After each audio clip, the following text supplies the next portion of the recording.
Hey guys, it's Tiny Tom Logan back with another video for you, and today we're going to be taking a look at the Corsair 500R.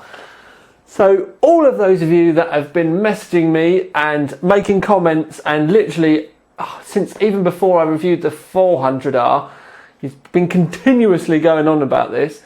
You can now sit down, calm down, let the video buffer in 1080p, yeah, we'll get things covered.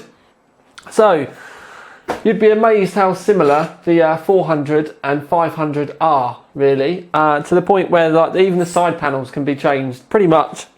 There's a few minor changes inside, and then it's really just the aesthetics on the like the front and the top. But what I'm going to do is move the camera in, and yeah, we'll get on with the review. Pardon me. Right then guys and girlies, we will do as we always do and start at the top, at the front. And from the left hand side we have a hard drive activity light, we have a power button with the light in the middle, two USB 3s, microphone and headphone slots, a firewire slot quite surprisingly, reset button, fan controller button which has basically the bottom, middle and then top, so 3 different settings for the fans, and then a switch for turning the fans on and off as well. Also on the top, if I zoom you out a little bit, you can see that you've got like a tray area here which you can store like USB 3 keys in and stuff like that. I know a lot of people, you know, may use this kind of stuff, but to be perfectly honest with you, I don't. But anyway, yeah, there's a little tray area here that you can put stuff in should you want to. Now I'm just going to move the camera up quickly. In fact, no, I'm going to cut the camera off and we'll move it around.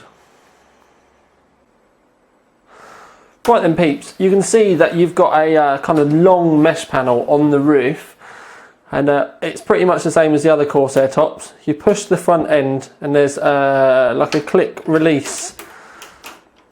So you can take the mesh panel off. Now the mesh panel has got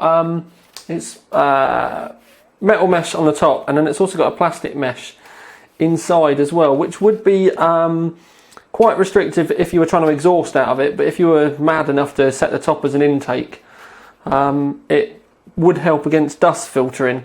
I personally would just whiz that out. But if we move the case just slightly towards you, you can see there is support in the roof for 2 times 120mm fans. Now the 120mm fans have got rubber grommets on them, but you can fit 140mm fans up here should you wish. You can also see there's a cutout here for putting your fan cables down. Now what I would say is a lot of you instantly are going to be going, oh my god, I can water cool it. Well, there's probably only just about enough room up here to be able to fit your fans in. It's not really enough room to fit a rad in. Underneath, I'd say it's pretty much the same thing as well. I would honestly say this thing has just been designed for you to be able to fit the H100 underneath with the fans in the roof. So any of you out there, and I know there are a few that had plans of water cooling this, there really isn't enough room to get a big enough rad in. And by big enough rad, I mean it's got to be bigger than a 50mm rad to make it worth even spending the money, especially if you're looking at overclocking and more than anything, a thicker rad means that you can run the fans a little bit slower as well, because otherwise you just end up making so much noise it's pointless. So H100, or pretty much as the 400R was, you could, you know, it's for the H100 or just air cooling, you know, putting extra fans up here. The only way you could do it, if you were mad enough, and I really wouldn't condone this because I don't think it would look very nice, would be to have the fans underneath, and then you could fit a bigger radiator on the top, but without that clip down plate, because it just wouldn't go back on. You could try and fashion some kind of box or something to be able to do it all, but to be perfectly honest with you guys, I really don't think it'd look very good. So if you're looking for a water cooling case, I would honestly say straight now, start looking elsewhere. But anyway, that's just one bit of it, so we're going to now move on. Right then peeps, moving on to the side panel, it is pretty much exactly the same side panel as the 400R, apart from the mesh on this has been added after, where it's powder coated. So you've obviously got the powder side panel, powder coated side panel, sorry, and then you've got the mesh panel kind of clipped in place. Now the mesh panel comes fitted with a 200mm fan out the box, but you can also fit two 120mm or two 140mm fans should you wish. The screws for the back of the case are exactly the same as the 400R. They don't fall out, they're clipped into the case, and it's just a nice simple thing to remove. Now the powder coat is very good. It's not perfect, but for a mass produced case which is satin white, there's a tiny little bit of orange peel to it, but from a professional point of view, for a powder coat, it's pretty good. I wouldn't want my gloss being this kind of texture, but it is, to be perfectly frank with you, looking at it, looking around, there's no little bits of dust in there or anything. It is actually really good. Good enough for me, and I've seen a lot of powder coat to give it a thumbs up. Now, we've got the side panel off, but I'm going to change the camera around quickly and we'll have a look at the back of the case before we start looking inside. Right then peeps, I've made no special effort to try and keep the cables tidy in this, more than just kind of routing them. I've not put any clips on or anything, so it's all just kind of lent in here.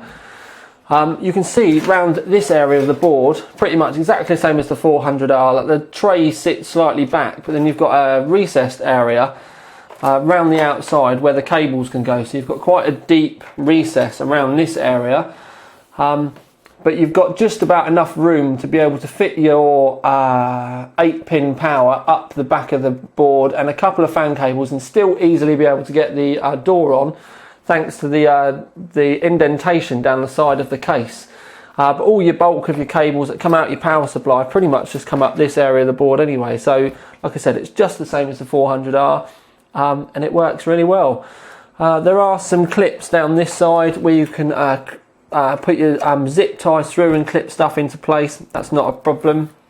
When we get round to the front of the case in a second, there are some screws here for the hard drive bays, and I'll cover that. I've just taken a couple out and you'll see why in a second, but you can take a second lot out as well. But moving the screws out the way, I'm now going to move the case back round again. Right then peeps, back round to the front of the case, and if you have a look at this part, the optical bays, that's exactly the same as the 400R. The motherboard tray is exactly the same as the 400R. The floor has slight differences, nothing really major. The biggest difference is the hard drive bays, because unlike the 400R, these can be removed. Now the first one will just come out and it just slides out. It's quite tight because of the powder coat, but it will come. There we go. Right, so you can take the hard drive cage out. So that's that out of the way. So by taking the hard drive cage out, should graphics cards get enormous, you will be able to get longer graphics cards in, but the 6990 will fit in here fine.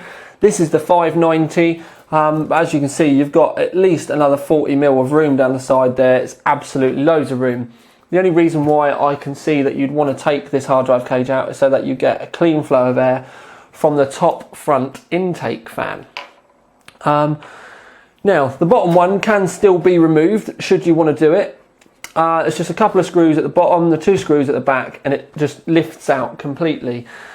And there's 3 hard drive mounts in the bottom one and 3 hard drive mounts in the top, making 6 altogether. Now, around the outside of the board, we've got 1, 2, 3, 4 different grommeted sections, and unlike some other cases, the edges of the grommets are really thick, and you quite literally do have to give them a tug to be able to pull them out. When you're poking your cables through, they don't fall out like a lot of other rigs. They work really well basically, and I really like it. It does come with a USB 3 onboard connector, which we've plugged in here at the bottom. It's a double cable, so obviously got 2 at the top, but it's all black. as are all the other cables for the front panel. All looks really nice. Everything fits in with the kind of the Corsair brand really. You could quite literally have Corsair memory, power supply, solid state drive, cooling in there. You can get it all in there. I think that's what they're trying to do with these cases now. But there's plenty of room in there. You could get the H100 main radiator bit in the top and still it wouldn't touch the top of the motherboard, so that would be fine. Any water cooling radiators you would struggle with. The LHD14, the Fantex, they'll all fit in here if you are going to go air cooling. There is enough room. And because of the indentation on the side of the case, you probably won't get any problems with that 200mm fan, because when you put the 200mm fan over, you can see that it's actually over the front of the Noctua, but it's not touching it at all. So that's also another nice touch. As you can see, you can easily get a big rig in there and it'll all be lovely. And it's like I said, it's very, very similar to the 400R, just with a few tweaks, and most of it's aesthetics. Round the back, I don't really need to show you it, but there's 1, 2, 3, 4, 5, 6, 7, 8 PCI slots. So you've got a spare one at the bottom. Quite a few motherboards now are going to have a graphics card hanging off the bottom of the board, so that's always helpful. Also, it's helpful should you want to put like an expansion slot in for like USB or something, or somewhere to dangle your cables out for USB 3 if your motherboard doesn't support it on board. So that's always nice to have the extra one there. There is also 4 grommets round the back for water cooling, and they come in at the sides here. Also in the back of the case you can fit the 120mm fan, which the case does come with from standard, or you can put a 140 in there. And while we're talking about fans, you get 2 white caged fans in the front that light up with white LEDs. They're 120s. You get a 200 in the side, which lights up with white LEDs as well, and then you get a plain black one at the back, which is a 120 as an exhaust. So yeah, pounding through all of it there really, guys. Obviously I've not put an optical bay in because I never do, but there's plenty of room for one in there should you wish to do it. So I think that's pretty much it. Kit in there that I tested it with is a Gigabyte P67 UD7 2600K, GTX 590, AX 750, just kind of the normal kind of stuff. Used the AX 750 because I wasn't doing any ridiculous gaming sessions or anything like that on it. It was really more CPU tests and stuff to try and see what stuff was warm. And thermally it does perform very well. I didn't fit any extra fans in the roof when I tested it. I just tested it as it come out of the box and got no qualms with it really. It's not an air cooling monster, but I've tested far worse. It just comes in at the kind of really nice kind of average, as you would expect, level. And being able to turn the fans up and down with the fan speed control switch on the front is also a really nice touch. So I think really now it's time for me to get this buttoned up and us to move on to the conclusion. Right then guys, on to the conclusion, but something I do want to just say just quickly is that in the bottom of the case, in front of the power supply, you can fit a 120 or 140mm fan. I'm using one of the AX power supplies, which is a 160 standard ATX size power supply, and I've got to say that with the cables on that, where it's modular, 140 you wouldn't really be able to fit there. 120, even that would be tight in there. You'd have the cables kind of over the top of the fan. So it's just worth noting that it is a bit tight down there. I don't generally like putting fans in the bottom of my cases anyway, but I just thought I'd say about it. Now, what we're going to do is say the award, and then I'm going to kind of go through as to why. Right, from the get-go, Gold Award. Why? Well, I've just looked at the price, and that's probably the main thing with me. I reviewed the 400R recently, give it a silver. This I was expecting to be a bit more expensive, and I was honestly thinking for this we were going to be talking sort of at least £100, maybe a bit more. It's a Corsair case after all. They always do carry a bit of a price premium. I had a Google, and my chin at the desk because it's just 86 quid. Now, that's kind of my main kind of reasoning for giving it a gold. Because it is kind of the bigger brother as the 400R, although they are very, very similar. The side panels can be interchanged. It's really just an aesthetics change for the front panel and the roof. But obviously, I hate to say it, but it is nice in the white. I do really like it. I've looked into the kind of percentage that the whites sell compared to the blacks, and obviously the blacks do still outsell it, but it's nice to have this kind of black and white kind of stealthy, contrasty effect is really nice. The one thing I would say though is I probably would have still given it a gold if it was about £100 if this side panel was able to be changed over to a plain window. Now I've looked at it and the mesh is just clipped into place. So it would be, do you know what I mean, with the way this is designed they would have to change it if they were going to put a window in.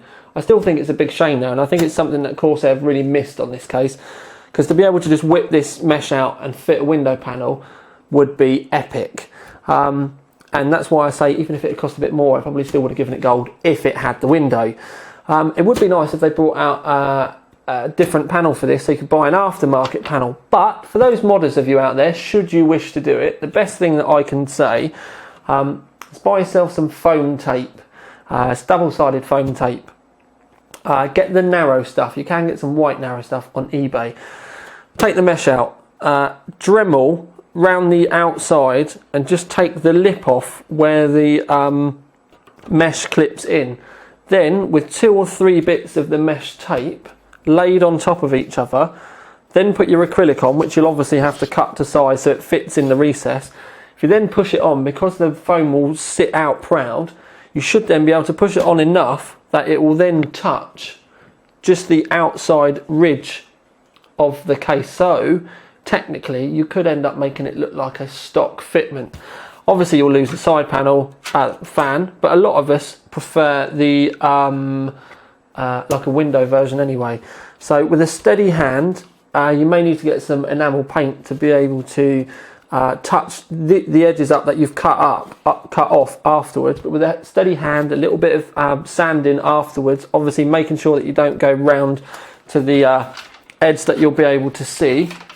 You should, within, I don't know, probably let's say 60 to 90 minutes work, 90 minutes if you really take your time and do it properly, be able to get yourself a nice window in there, and I think it'll make a massive difference to this case. Anyway, it's the reason why I kind of bumped it up again. The price, I was shocked because obviously it's not just a normal colour, we've got the white bits and everything like that. The hard drive cages are removable so that you can get a bit more airflow over it should you wish, and you can take them out altogether if you really, really wanted. Now, I've not really measured it, but I think it would be tight. But if any of you have watched my Shinobi videos, there are 220mm fans in the front of this case. Technically, if you took the hard drive cage is out altogether, solid state drives, or moved it over a little bit, which it doesn't do natively, but you could do it if you wanted. Maybe cut a bit out the bottom of the first optical bay. I think you could probably get away with getting a 240mm radiator in the front. It would take a bit of cutting, it would take a bit of modding. I would probably go with along the lines of chop the fans out that are in there at the moment, then use a radiator grill, like the old school radiator grills that you normally use for like your roof or something, and mount that in the front behind the mesh. And you could even make this look like a stock water cooling build, and it wouldn't be till you took the side panel off you'd notice it was there. If you do go down that road, 240mm in the front, make sure you get something like the RX 260 from XSPC, it's a nice big thick rad. Then the top 2 bays I would use the XSPC RX 240 kit, because then you get a double drive bay reservoir which also comes with a pump. So then you can literally do your pump, your CPU block, radiator in the front, it'll be lovely. But doing it that way, the radiator will probably come up into the first optical bay, but that still gives you a spare optical bay should you wish to fit one. But yeah, I think you could get it in there. Roof, no. Front, possible. go and watch my Shinobi modding ideas and the build ideas. I reckon you could get it in this, to the point where it's actually making me want to break the Dremel out. Not going to make any promises, but I'm almost positive with an afternoon's work you could get a radiator in the front of this. Now, that's a kind of a bit off topic because we've now instantly started talking about modding it and stuff like that, but I think it is a great case. And especially for the money, I think it's a wicked case. I would be happy to have this on my desk. To the point where now I think I'm going to stop using the 400R for the heatsink testing and use this, because I am a sucker for white cases. But I hope that I've explained why I gave the 400R a silver, and I have kind of bumped this up to a gold, like I said, because of the price, the hard drive cages, a few little nice little touches on it. I do really like it. But yeah, I'm definitely gives me a thumbs up. But the top, as I've said before, and I know I'm going round and round in circles, the top isn't water cooling friendly. That's really just designed for the H100.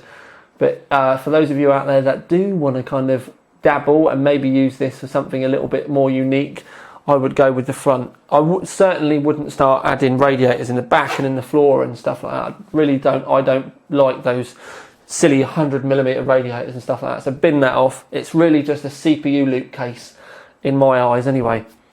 But I'm going to stop going round and round in circles. This is Tiny Tom Logan with the gold award-winning Corsair 500R in the sexy white. Out.